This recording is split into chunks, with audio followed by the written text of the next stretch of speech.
Stitchy friends, I'm Erin. And I'm Rhona, and together we are tangledthreadsandthings.com. And today we just thought we'd do a quick Stitchy update on what we've been stitching. So, I'm going to start. I have this little penguin ornament that Rhona helped me to finish. So this was my first time actually making a Christmas ornament, and then also my first time like finishing it. First time stitching a Christmas ornament and the first time finishing it. And that came out really nice. I like the pink that you used. The dark pink is really nice, that deep. Yeah, it's funny because for Christmas I like the traditional colours, the traditional reds and gold. Oh, sorry. Yes, red, greens and yes, gold. Yeah.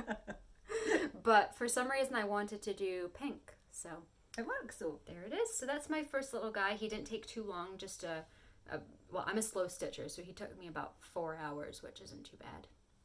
Nice, like that one. Right, your turn. Okay, where do I start? I should probably start with our little gingerbread man because I showed that last time and I hadn't finished it. Yeah. I was looking for candy canes and I finally got some candy canes and I have to show you.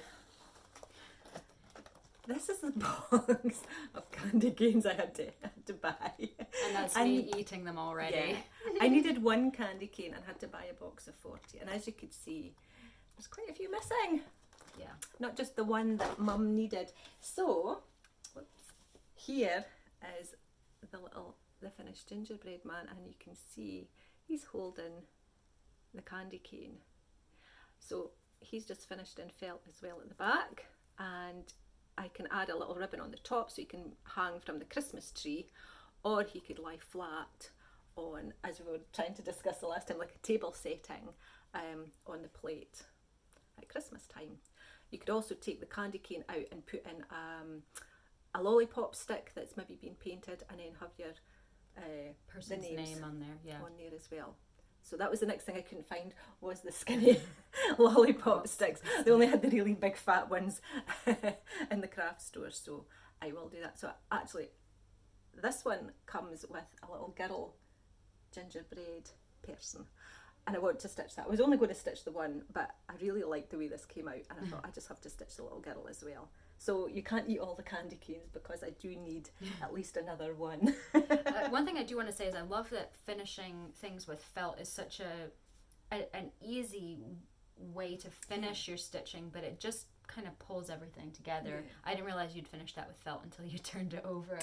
It's nice. I think it's one of these things that's really good for people who are just starting to make ornaments and maybe not feeling brave enough to actually, get fabric or do the front and the back, or so it's nice and quick, and it's relatively cheap as well to do, and there's lots of different colours of felt, so you're never having to just grab something. You can always get a matching colour, so it's really, I like it. It's nice, it's nice and easy and perfect for that. So my next one is on a huge piece of Ada because I keep using Ada that's too small. So I finally learned to do it on a bigger piece. So this is a piece that I'm working on. The K and the L still have some stitches to do, so that's why they look a bit funny and short. But and then behind the brown lettering, there's going to be these orange swirls. So my plan is to make this into a small pillow, like a decorative pillow for the fall season, the autumn. You know what else would be nice for that one? Because you've done it on such a large piece of fabric, you could actually make it like a placemat. What do you mean? Like for putting your dish, you're setting the table and you put your plates on. How would you do that? Just leave it as big as it is, and then you could back it with fabric or something. But that would be nice. But then dinner's going to splash onto my... That's the only thing. Yeah. Just have to be very Would you careful. put a cover on it or no? I don't know. People normally just have them stitched. Really? Yeah. It's a chance you take, but it makes your table look nice. Yeah, that's true. I think I'd maybe try that, if I was doing something that maybe on the edges that's small. Right, yeah. Maybe I'd do that, but I wouldn't really want any food near my stitching. All your hard work. So yeah, One more close up. I don't know if it's going to focus on it. There it is. Your turn. Okay, so the next one, I'm very pleased with myself because I actually did some more of the wolves. And last time I hadn't done any, and I asked for some suggestions of what to motivate myself to get back into stitching, and we had some really, really good suggestions. So people had said, don't stitch anything else until you've done a piece of this, or one night a week stitch on the wolves. Someone had said do half an hour a night. Yep. So they were great suggestions and I really, really appreciated them. So what I did, I kind of did a mixture of everything. So I decided at the weekend I would stitch on this. I would do one length of thread, just one length of thread.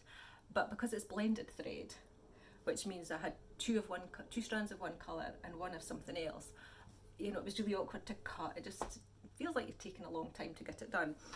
So I cut the thread and I started stitching, one of these trees here.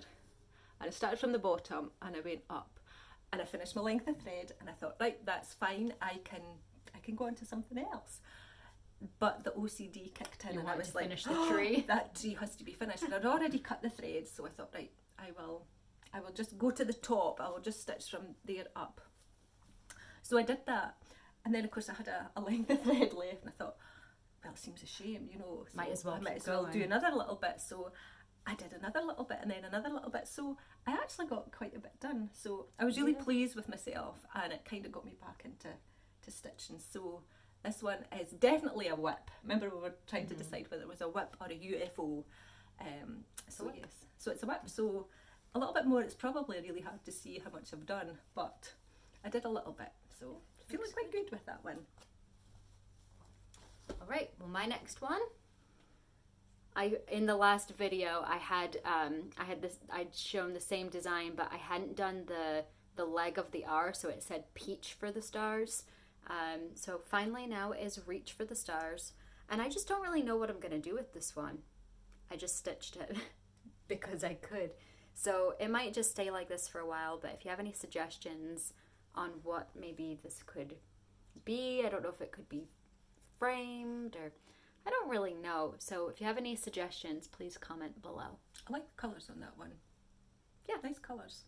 Yeah, kind of pastel-y. I don't know why I went for those colours. But sometimes you just grab them in the book, don't you? Yeah. Okay. Right. So the next thing I have been working on was I did some nutcrackers I did a nutcracker for a year of Christmas stitching, which was really. I like that. So I did which is a series on our website. It's one free chart every month if you haven't seen those before. So I did some more, a different nutcracker design, and I made them into a card. Just very simple card with just plain cardstock at the back, nothing fancy. But what makes it different for this one is if I turn it, I don't know if you can see. Maybe I have to do a close up. The little nutcracker is stitched on plastic canvas, and the reason I did that was because I always make Christmas cards, stitched Christmas cards, but I know a lot of people say to me afterwards, like, I don't know what to do with your card because I don't want to throw it out because you put a lot of work into it. Do I just put it out the next year? What do you do with these stitched cards? Oh, is it an ornament? Yes. Oh, so cool. So when you send this to somebody, you put a little note inside saying, at the end of Christmas, you just take this off, and there's a little ribbon down the back, and they can hang it up as an ornament. Oh, that's cool. I really like that. I thought it was a good idea. And then, of course, after I did that, I decided, Christmas ornaments, me and Christmas ornaments. So I stitched them again just on the plastic canvas, and then I designed the back view. So you get the front and the back. So I have a whole set of these, and they're going to be in my Etsy shop. But I wanted to stitch one so you could see how it looked. But now that I've stitched the one, I want to stitch the whole lot. Because I think they're cool. I think a Christmas tree just covered in these and all the different bright. Because I did the traditional Christmas colours, the reds, the greens, the blues, the gold, and the gold. I thought a Christmas tree just covered in these nutcrackers would be awesome. That would be really cool. Yeah. So that. The other thing I like about this is I just like that the plastic canvas kind of like it adds some weight to the card and some like dimension. Yeah, it pops out it just bit. feels like a. When I say more expensive card, that No, obviously I know what doesn't. you mean. But you know, like when you would get like cards in the shops that have bits like that, it's like they're fancy and expensive. So that's what it feels like to me. It feels like a. Ooh.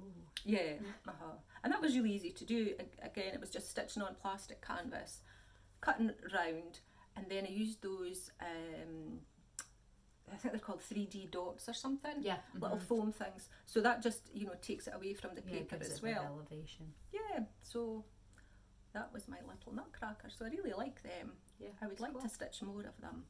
And perhaps I will. All right, well, so my last one is a Snowflake Bookmark, but I've stitched it in 2 different ways. So here is the first one. And then for the second one, obviously this one's not finished. This one I took just the snowflake like motif out of the design and did that a few times just to see how that would look. And obviously, as you can see, I did one on black Ada and one on white. And I actually think that both of these thread colors would have looked better on the black, but I think they would have popped a little bit more on black. But I'd gotten so far that I was like, I just want to finish it. And I'm still pleased with it, but I think that the black shows the snowflake design so much more clearly. So this thread here is actually an anchor thread. I don't have the number on it because I cannot keep a thread neat. So, but there's the color. So it's like that greeny blue color. And I do actually like the way it came out, and I just finished it on. I like it. It's nice. It's soft. Felt. I think probably it's that soft, with it being on the white and the pastel colours, it's quite a soft effect. And then once you see it on the black, if you hadn't done anything on the black, you probably, you'd have nothing to compare. Yeah. And I think that's probably what it is. Yeah. So this design, the other thing that I think I'm going to do is I want to stitch it again, but just in a plain color rather than, because this is also a variegated, it's also an anchor thread, but it's so messy that I don't think I should even show it the way I've left the thread. Oh my god, it's it shows that you're normal, because everybody gets a tangle. Oh no, maybe not that bad.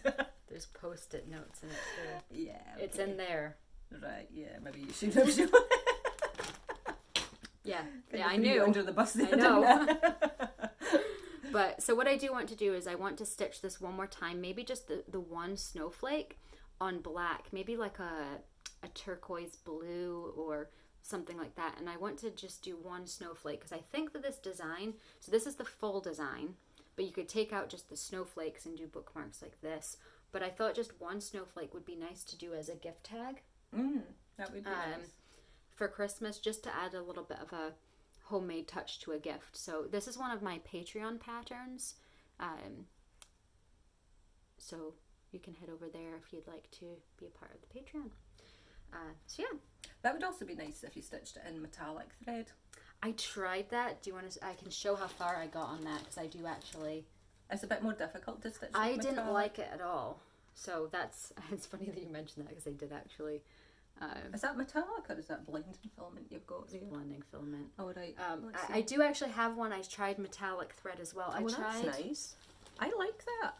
Again, if you'd done that on black, that would have looked better on the black. Yeah, I don't know if I'll show it again. So probably better on the black. But I tried doing just this thread, which is a DMC pearlescent effect. Yeah. It's E3747. And it's a sparkly, I don't know if the screen will pick it up, but it's kind of like a sparkly silver color. So I tried stitching it just with this on black, and it took me probably the same amount of time to do this one as it took me to do like 6 stitches in this one. I just really hated it. So, which is a shame because I love sparkle, but I do not like working with sparkly thread. You probably had too long a length of thread. You have to work with shorter lengths with a metallic thread. Yeah. But I think it would be nice. Might be worth persevering. Anyway. So that's all of mine. I know you've got a few more. No, I only have one more. And this is our Year of Christmas stitching for... I'm not sure if it's next month or the month after. think it's a month after actually. I think this is November's, but I might be wrong. So this is Cold Hands, Warm Heart, and I'm going to make it, since it's cold hands, I'm going to make it as a hand warmer. I thought that would be kind of neat. You could also make it as an ornament or a card or whatever, but I just thought a little hand warmer would be quite different. When you're saying hand warmer, are you meaning like gloves with fingerless, or are you meaning like hand warmer like as a cover to those little like a bean like sack rice bag? Yes, okay. So I was going to make like I think you just put rice, and you could put like lavender and that in it, stitch that up, and then make this into almost like an envelope type cover thing for it. Yeah, and a cover, and you could just stick it in your pocket for that would be cute for winter. But you could, you know, I mean, it would make a nice little ornament or a card. I like the red and the blue together. It's funny because I was telling you the other day I have a design that's right, very similar in the same colors and kind of a similar feel. Very cool. It almost feels Scandinavian to me, but I think like it's that little I don't know if it actually snowflake is. thing. Is that what it is? Yeah. Something feels Scandinavian. And maybe the colours as well. I don't know. Yeah. So, and then the matching one that's for our subscribers, if they join our email list, they are going to have this one, which is the same one, just with well, it's not the same one, but the same style, just the colours are reversed. Again, you can make it an ornament or a card or another hand warmer. We'll see. So these are the two I've been working on. So I think we've been quite busy. Yeah, we're quite productive. Isn't it nice to feel like you've actually got some things done? Yeah. So I think that's everything for today. So we hope you enjoyed this video. Hit the subscribe button if you'd like to see more, and we'll see you in our next video.